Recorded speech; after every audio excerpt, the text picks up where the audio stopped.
Halo and welcome back teman-teman netizen atau warganet yang saya hormati semuanya. Di konten kedua hari ini saya ingin memberikan analisa dari dua pertandingan English Premier League. Yang pertama antara Arsenal versus Luton yang berakhir untuk kemenangan Arsenal dengan skor 2-0. Dan yang kedua antara Manchester City versus Aston Villa yang berakhir untuk kemenangan Manchester City dengan skor telak 4-1. Dengan hasil akhir ini berarti untuk sementara Arsenal kembali ke posisi puncak klasemen English Premier League. Tapi selisih poin mereka dengan Liverpool yang untuk sementara berada di peringkat nomor 2 hanyalah 1 poin dan Liverpool akan main dini hari nanti lawan Sheffield United. Artinya jika Liverpool menang, mereka akan mengambil alih posisi dari Arsenal. Tapi untuk sementara ini biarkanlah fans dari Arsenal termasuk saya menikmati posisi sementara Arsenal yang berada di puncak. Walaupun ya memang seperti yang saya katakan berkali-kali, ya saya tidak yakin sih Arsenal akan bisa menjadi juara. Tapi agak masalah juga fight sampai akhir. Dan selisih poin Arsenal dengan Manchester City juga adalah 1 poin. Tapi untuk sementara Manchester City berada di peringkat nomor 3. Tentu saja di atas kertas baik Arsenal dan juga Manchester City dijagokan untuk menang ya lawan Luton dan juga Aston Villa teman-teman. Tapi di luar dugaan saya, dengan begitu banyak perubahan yang dilakukan oleh Mikel Arteta dan juga Pep di starting lineup, dua tim ini masih bermain rapi. Arsenal yang bermain tanpa Bukayo Saka dan juga Mikel Arteta mengistirahatkan begitu banyak pemain inti tetap tampil dominan, bahkan menciptakan banyak sekali peluang ke gawang Luton. Sedangkan Manchester City yang juga Pep Guardiola melakukan banyak sekali perubahan di lineup, sampai 4 perubahan yang dilakukan di starting lineup, bahkan tidak memainkan Erling Haaland dan juga Kevin De Bruyne sama sekali di pertandingan dini hari tadi, tapi bisa membantai Aston Villa dengan skor 4-1. Luar biasa teman-teman. Pertama-tama tentu saya ingin memberikan analisa dari pertandingan antara Arsenal versus Luton yang kita semua tahu lah ya. No chance for Luton untuk mendapatkan poin di kandang Arsenal. Tapi ya ini English Premier League. Kadang-kadang Arsenal juga para pemainnya bisa error. Maka itu saya agak was-was juga. Nah ketika saya nonton pertandingan ini dini hari tadi, saya khawatir ketika saya melihat starting line banyak sekali perubahan dilakukan oleh Arteta. Kalau Bukayo Saka kan memang tidak bisa bermain ya karena gak fit. Tapi dia juga tidak memainkan Declan Rice dari awal. Bahkan dia memberikan peluang kepada Emil Smith Rowe. Kemudian yang dia pilih bermain di sebelah kanan, saya kira mungkin Jesus, ternyata yang dipilih adalah Reiss Nelson, ya kan? Ini agak mengkhawatirkan juga, walaupun lawannya ya Luton. Di posisi fullback sebelah kiri, kali ini Zinchenko yang bermain. Tapi ternyata permainan dari Arsenal gak berubah sama sekali, teman-teman. Mereka tetap bermain dengan tempo tinggi, mereka bisa ngepres dengan baik, mereka bisa memainkan kombinasi passing di ruang yang sempit. Bahkan para pemain Luton tampaknya sudah menyerah duluan. Karena saya tidak melihat para pemain Luton itu bahkan bisa membangun sebuah proses serangan balik yang rapi. Karena sebetulnya Arsenal ini kan yang sering kena ini ya, dari para pemain tim lawan itu yang sering kemasukan gol itu dari proses counter attack. Yang kadang-kadang para pemain Arsenal sering melakukan kesalahan, tapi Luton gak bisa berbuat apa-apa. Tampaknya mereka sudah give up gitu. Mereka juga para pemainnya tampak hanya melihat permainan dari para pemain Arsenal. Dan memang tidak membutuhkan waktu yang lama untuk Odegaard mencetak gol. Dan saya melihat ini proses golnya bagus banget sih. Ada peran dari Emil Smith Rowe yang merebut bola dari kaki pemain Luton, kemudian memberikan bola tersebut kepada Kai Havertz, atau bola tertuju kepada Kai Havertz. Dan Kai Havertz ya, saya melihat sekarang penampilannya sudah jauh lebih baik daripada awal musim. Dan saya beberapa kali juga mengkritik pemain ini karena mainnya tuh gak nyetel. Tapi sekarang di putaran kedua khususnya dia mainnya sudah bagus banget. Ketika dia dapat bola dia juga tidak egois, dia memilih untuk passing bola tersebut kepada Odegaard. Nah ini menarik, ini assist Havertz yang keempat loh musim ini di Premier League. Sudah jauh lebih daripada yang dia catat di Chelsea musim lalu. Kalau nggak salah di Chelsea itu di Premier League dia hanya bisa memberikan 1 assist. Golnya 7 ya, tapi di Arsenal sudah melewati 7 gol kan. Kalau nggak salah 8 atau 9 ya. Gol dari Havertz, saya lupa ya. Jadi ya Mikel Arteta terbukti juga sih bisa meningkatkan performa dari seorang pemain yang sebelumnya tuh permainannya tidak se-efektif seperti sekarang di Arsenal. Jadi ya perlu juga kita berikan kredit kepada Mikel Arteta. Dan what a goal from Odegaard. Pernah saya katakan kepada teman-teman kan, jika Odegaard on form, ya Arsenal akan aman saja. Karena Odegaard juga adalah pemain yang kreatif yang dibutuhkan untuk melakukan terobosan atau penetrasi ke pertahanan tim lawan. Nah gol pertama ini yang sangat krusial. Dan setelah itu memang Arsenal mendominasi jalannya pertandingan sama seperti menit-menit awal. Cuma kan memang karena begitu banyak perubahan yang dilakukan oleh Arteta di starting lineup, maka tidak mudah juga bagi para pemain Arsenal untuk bisa menciptakan banyak peluang yang berbahaya. Meskipun saya melihat Emil Smith Rowe permainannya bagus juga ya, dia jarang ya menjadi starter ya. Dia bahkan mendapatkan satu peluang untuk mencetak gol setelah dia mendapatkan umpan kalau nggak salah dari Reiss Nelson. Trossard mainnya bagus sekali. Saya suka nih pemain ini. Walaupun kadang-kadang dia nggak konsisten. Dan di tengah saya melihat Thomas Partey, wah badak juga ini pemainnya. Mungkin karena lawannya Luton ya. Jadi aman-aman saja. Kalau lawannya tim yang lebih kuat ya sudah pastilah Declan Rice yang harus main. Tapi ya Arsenal juga perlu pemain-pemain pelapis seperti Partey. Karena Arsenal kan masih akan bermain di Champions League. Sama seperti City. Jadi ya bagus juga nih Arteta melakukan rotasi di line up, apalagi lawan dari Arsenal selanjutnya adalah Brighton. Di kandang Brighton itu juga lawan yang berat ya bagi Arsenal. Tapi di match ini saya melihat para pemain Arsenal bermain sangat tenang, mereka enjoy the game, mereka nggak punya pressure sama sekali, walaupun ya mereka juga paham lah, mereka terlibat dalam perburuan gelar juara dari Premier League musim ini, meskipun ya peluang mereka udah yang paling kecil di antara Liverpool dan City. Tapi ya bagus saja, pokoknya yang penting fokus untuk menang aja.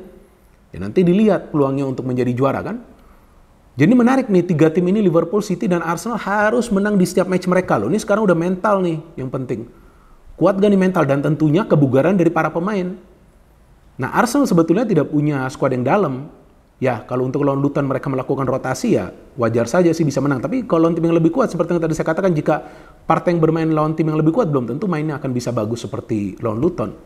Tapi anyway yang penting kan Arsenal bisa menang dan mencetak gol kedua. Nah gol kedua ini juga saya melihat prosesnya rapi sih. Nah, Emil Smith Rowe melakukan pergerakan individu dan disinilah saya melihat ya konsep dari Arteta meminta para pemainnya kalau sudah masuk ke kotak penalti juga lihat dulu apakah bisa membagi bola atau tidak. Kalau nggak bisa baru shooting. Nah, itu yang dilakukan juga oleh Emil Smith Rowe. Dia passing itu bola. Saya kira kena Reiss Nelson, ternyata kena pemain dari Luton, artinya gol bunuh diri. Sudah 2-0. Nah, di babak kedua ini jelas terlihat para pemain Arsenal bermain lebih defensif, mereka coba untuk main ball possession saja, sesekali counter, dan dari counter tersebut juga mereka bisa menciptakan beberapa peluang, salah satunya dari Tomiyasu yang masuk di babak kedua. Artinya Arteta juga memberikan kesempatan kepada pemain-pemain inti lainnya untuk main di babak kedua, paling nggak mereka mendapatkan menit bermain. Ini juga bagus, supaya mereka tidak kehilangan irama permainan mereka. Dan seharusnya Arsenal bisa menang dengan jumlah gol yang lebih banyak, tapi ya who cares, yang penting mereka mendapatkan 3 poin kan, nggak menang dengan 3 gol pun nggak masalah. Tapi saya agak kecewa dengan Nketiah yang diberikan kesempatan untuk turun, tapi dia nggak bisa mencetak gol. Oke lah, satu dia memberikan umpan kunci kepada Tomiyasu, tapi dia mendapatkan 2 peluang untuk mencetak gol, gagal tuh 2 peluang tersebut. Nah ini sangat disayangkan karena bisa juga nanti Nketiah diturunkan untuk pertandingan-pertandingan Premier League lainnya ya. Jadi ya Nketiah ini harus bisa improve performanya, walaupun saya bukanlah fan dari Nketiah karena ya beberapa kali Arteta juga sebetulnya sudah memberikan dia peluang, tapi ya performanya gak konsisten. Tapi ini adalah kemenangan secara kolektif dari para pemain Arsenal. Mereka bermain kompak, mereka tahu mereka harus passing itu bola terus. Mereka memancing para pemain Luton untuk melakukan kesalahan, sehingga Arsenal bisa keluar sebagai pemenang. Ini sangat penting kemenangan Arsenal, walaupun lawannya juga tim yang lemah, yang kemungkinan akan degradasi Luton. Karena di fase yang sama nih musim lalu, Arsenal tidak bisa menang dalam 5 pertandingan mereka secara berturut-turut. Salah satunya kalah lawan City, sehingga City yang mengambil alih posisi puncak, kemudian City yang menjadi juara. So, Arsenal still have a chance teman-teman. Tapi rival mereka lainnya, Manchester City ini juga gila timnya. Tanpa De Bruyne dan juga tanpa Haaland, mereka bisa menang dengan mencetak 4 gol. Phil Foden, ini juga salah satu pemain yang rajin mencetak gol bagi Manchester City, menjadi pahlawan. Memang ini pemain yang bagus, kaki kirinya mematikan ya. Tapi kadang-kadang dia juga off form. Nah bagusnya bagi Manchester City, performanya lagi on fire di pertandingan dini hari tadi. Dan Pep Guardiola juga menurunkan 2 winger yang cepat ya, Grealish dan juga Doku. Bagus banget nih 2 pemain, banyak sekali umpan kunci yang mereka berikan. Jadi 2 penyerang sayap ini juga memang gak egois. Tapi yang saya kaget melihat begitu banyak peluang dari Alvarez, tapi gagal dia konversikan satu pun. Ini aneh juga nih. Seharusnya Alvarez itu sudah mencetak hat-trick, kan dia diberikan peluang untuk tampil. Dan Haaland diistirahatkan ya, karena juga kita tahu bahwa jadwal dari Manchester City kan padat. Dan mereka akan lawan Real Madrid nanti, minggu depan kan di pertengahan pekan. Jadi Pep ini coba juga untuk melakukan rotasi dengan tidak memainkan pemain pilarnya seperti De Bruyne dan juga Haaland sama sekali di pertandingan dini hari tadi. Tapi juga bagusnya bagi Manchester City, kiper utama dari Aston Villa tiba-tiba sakit, ya kan? Emi Martinez itu yang dikabarkan seperti itu. Padahal tuh nama dia sudah masuk ke line up. Tapi kira-kira 45 menit sebelum kick off, dia dinyatakan tidak sehat. Sehingga memang diganti dengan Olsen. Nah Olsen ini juga saya melihat tangannya kurang lengket ini. Meskipun dia melakukan 2 atau 3 save, tapi kurang lengket lah. Dan dia tampaknya sulit untuk membaca shooting-shooting dari jarak yang agak jauh ya. Nah sebetulnya Aston Villa juga hanya memainkan counter attack. Tapi bahaya juga counter attack mereka. Tapi tanpa Oli Watkins juga tampak mereka kehilangan target main di depan. Sedangkan City menggempur habis-habisan Aston Villa. Tetap ball possession, mereka mainnya enak banget. Enak banget loh nonton City ini main ya. Tapi kadang-kadang juga kita bisa gregetan melihat para pemain mereka terlalu lama menguasai bola. Tapi itulah style of play mereka. Dan akhirnya Rodri bisa mencetak gol. Jika saya tidak salah tuh Doku yang memberikan umpan. Rodri memang pemain yang sekarang lebih ofensif lawan Arsenal tuh. Sebelumnya dia beberapa kali bisa masuk ke dalam kotak penalti pertahanan Arsenal. Ini gol yang sangat penting walaupun kemudian Villa mencetak gol melalui counter attack, rapi sekali permainan dari Villa ya bersama Emery. Tapi jika Villa tidak full tim maka sulit sekali bagi Aston Villa untuk bisa mendapatkan poin, apalagi lawan tim-tim besar walaupun kadang-kadang mereka membuat kejutan. Dan keuntungan bagi City adalah mereka punya banyak pemain yang bisa mengambil free kick. Salah satunya adalah Foden, dan Foden bisa memecah kebuntuan menjadi 2-1 sebelum turun minum. Ini penting. Sebelum turun minum City itu sudah unggul, tapi di babak kedua gila lo permainan City, digempur habis-habisan lo Aston Villa. Villa cuma punya 2 peluang untuk mencetak gol, dari Longley dan juga Douglas Luiz ya, satu lagi bagus juga tuh save dari Ortega. Nah, tanpa Ederson lo pada Manchester City mainnya. Nah, saya nggak tahu lawan Madrid nanti Ederson turun nggak ya. Kalau nggak turun ya saya pikir itu keuntungan juga sih sebetulnya bagi Madrid ya. Tapi kita lihat nanti lah ya. Kan masih lama, masih beberapa hari lagi pertandingan tersebut. So anyway, Phil Foden adalah man of the match di pertandingan ini. Dan saya lihat gol ketiga dia itu sangat penting ketika dia mendapatkan bola dari Rodri. Lagi-lagi Rodri ini pemain yang sangat penting ya kan. Dia memberikan umpan yang sangat akurat itu kepada Phil Foden. Dan yang saya suka dari Phil Foden bahwa permainannya ini rapi banget gitu. Dia ketika mendapatkan umpan ya atau umpan kunci di tepi kotak penalti pasti dia akan pilih shooting. Dan gol keempat dari Foden juga sama baiknya ketika bola direbut jika saya tidak salah oleh Rico Lewis ya, ini pemain muda yang diberikan kesempatan tampil oleh Pep. Dia langsung shooting dengan keras dan menjebol gawang dari Olsen sehingga melengkapi kemenangan dari Manchester City. Apa kuncinya kemenangan dari Arsenal dan City? Yakni para pemain bermain dengan irama permainan atau konsep permainan yang sama. Apa itu? Passing bola, melakukan pergerakan mencari ruang.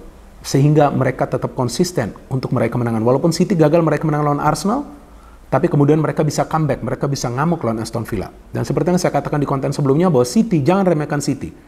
Tim ini nanti di sisa pertandingan bisa menang terus. Ternyata antara Arsenal dan juga Liverpool ada kalah 1-2 kali atau kalah lebih dari 2 kali, kemudian City lah yang menjadi juara. Jadi teman-teman sambil menunggu pertandingan antara Liverpool versus Sheffield United, saya pikir persaingan di Premier League musim ini akan sangat seru dan bukan tidak mungkin penentuan gelar juara itu baru bisa